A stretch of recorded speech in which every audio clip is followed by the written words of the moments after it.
The Nigerian government just keep acting like the citizens of Nigeria caused the recession in the country, and they forget that they have not been managing the resources of the dear country Nigeria. And because if they were to be managing the resources that are being gotten from Nigeria, there won't be a recession because Nigeria have enough to carry her for another 100 years. But the way things are being wasted in Nigeria, without, if anytime any other country goes into recession, then Nigeria would not also go into recession.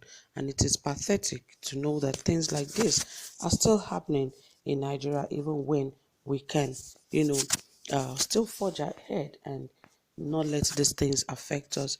Imagine that the Nigerian government have also decided to even rule out full payment of salaries to staff over reduction in revenue allocation.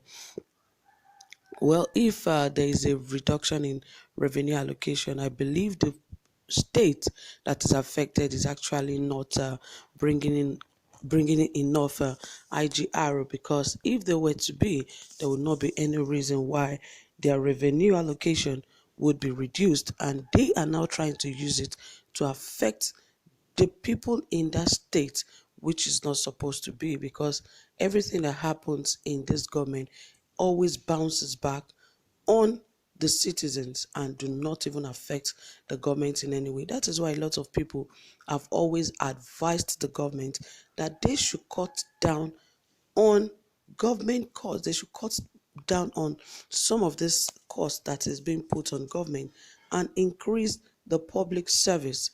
Instead of them reducing the public service allocation, they should reduce that of governance, because that of governance is just too high.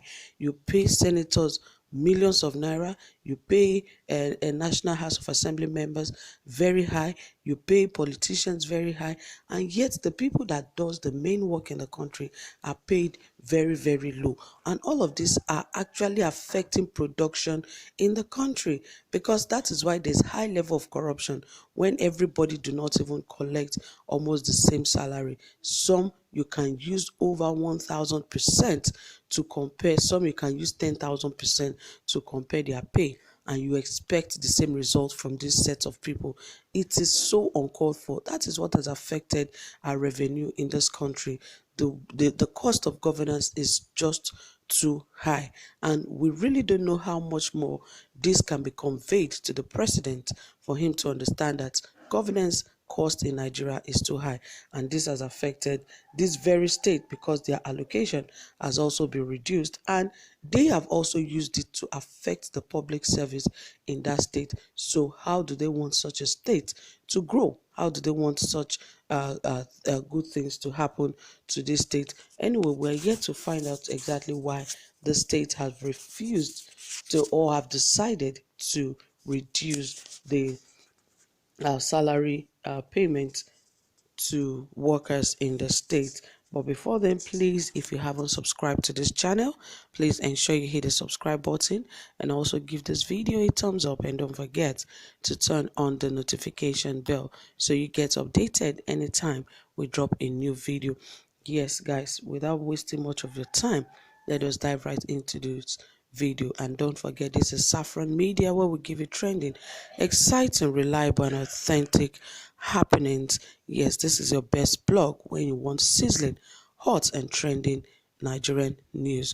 Yes, right here it says that the Niger state government on Wednesday ruled out payment of full salaries to the state civil servants due to a reduction in its revenue allocation from the federal government, from the federation account. The secretary to the state government, Hamed Ibrahim Mateni, who disclosed this in a statement, said the reduction in salary was not a slash, adding that the decision was necessarily taken by the government's inability to undertake the payment of full salaries, at least for now. The government has proposed a 70% salary to the staff. In the interim, the SSG said the government would meet with Labour on the matter later on Thursday. He said what we discussed with the organized labor was that because of the recession, our FAAC allocation has dropped to a level where we would not be able to pay 100% of the salary. We called the attention to this. We opened our books in terms of how much we received the existing commitment and what is left over. So obviously, like I said earlier, it is the those in civil service that actually suffers more in things like this, and they forget that governance, cost of governance should be reduced and not that of public service, because even in other states they are beginning to remove little stipends from their salaries. Not just this state just came out to announce theirs.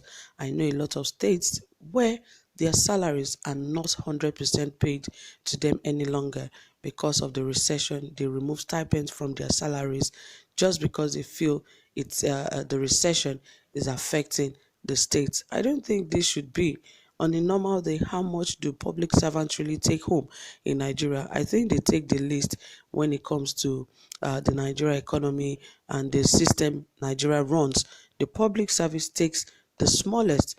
So anytime anything affects the country, the first place they still run to for reduction is the public service.